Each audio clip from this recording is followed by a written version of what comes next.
అందరికీ నమస్తే. వీడియోను పూర్తిగా చూడండి, లైక్ చేయండి, ఛానల్ను సబ్స్క్రైబ్ చేసుకోండి.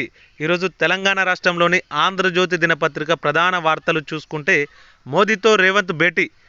నేడు ప్రధానిని కలవనున్న సీఎం. విభజన హామీలు నెరవేర్చాలని, రాష్ట్రానికి పెండింగ్ గ్రాంట్లను విడుదల చేయాలని కోరనున్న ముఖ్యమంత్రి. ఒక ప్రాజెక్టుకు జాతీయ హోదా ఇవ్వాలని విన్నపం. కొత్త ఇన్ఛార్జి దీపాదాస్ మున్షిని కలవనున్న రేవంత్. కాంగ్రెస్ పెద్దలను కలిసే ఛాన్స్. పార్టీ ఆవిర్భావ దినోత్సవం. రాష్ట్రంలో నామినేటెడ్ పోస్టులపై చర్చించే అవకాశం. ఉప ముఖ్యమంత్రి మల్లు భట్టి విక్రమార్క సైతం ఢిల్లీకి అంటూ ఒక వార్త. అదేవిధంగా ఈరోజు ముఖ్యమంత్రిని కలిసిన చిరంజీవి గారు అని చెప్పేసి ఒక ఫైల్ ఫోటో ఇక్కడ ఇవ్వడం జరిగింది. ముఖ్యమంత్రి రేవంత్ రెడ్డిని కలిసిన సినీ నటుడు చిరంజీవి. బియ్యాన్ని రీసైక్లింగ్ చేసే మిల్లర్లపై కఠిన చర్యలు. పౌర సరఫరాల శాఖను ప్రక్షాళన చేస్తాం.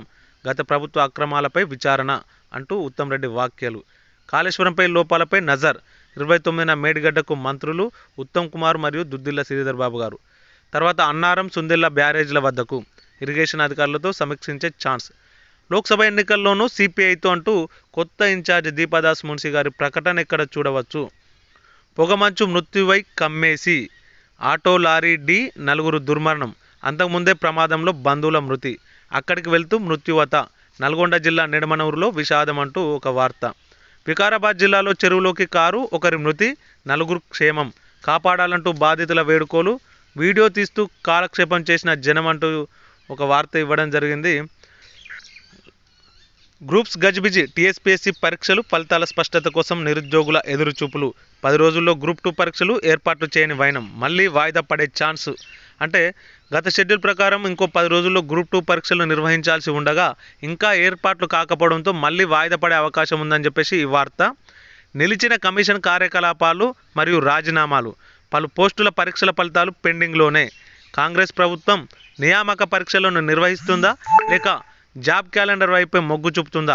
ఆలోగా లోక్సభ ఎన్నికల షెడ్యూల్ వెలువడే అవకాశం. అదే జరిగితే టీఎస్పీఎస్సీ పరీక్షలు మరింత ఆలస్యం అంటూ నిరుద్యోగులకు సంబంధించినటువంటి ఒక ప్రధాన వార్త ఇక్కడ రావడం జరిగింది. రాష్ట్రంలో మరో 10 కరోనా కేసులు. హైదరాబాద్లో 9, కరీంనగర్లో 1.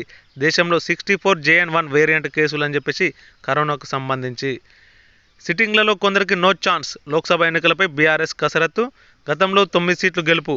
అధికారంలో ఉన్నప్పుడే అలా ఉంటే నేడు పరిస్థితి ఏమిటి? పార్టీ శ్రేణుల్లో ఆందోళన. మెదక్ బరిలో కేసీఆర్ అంటూ ఒక వార్త.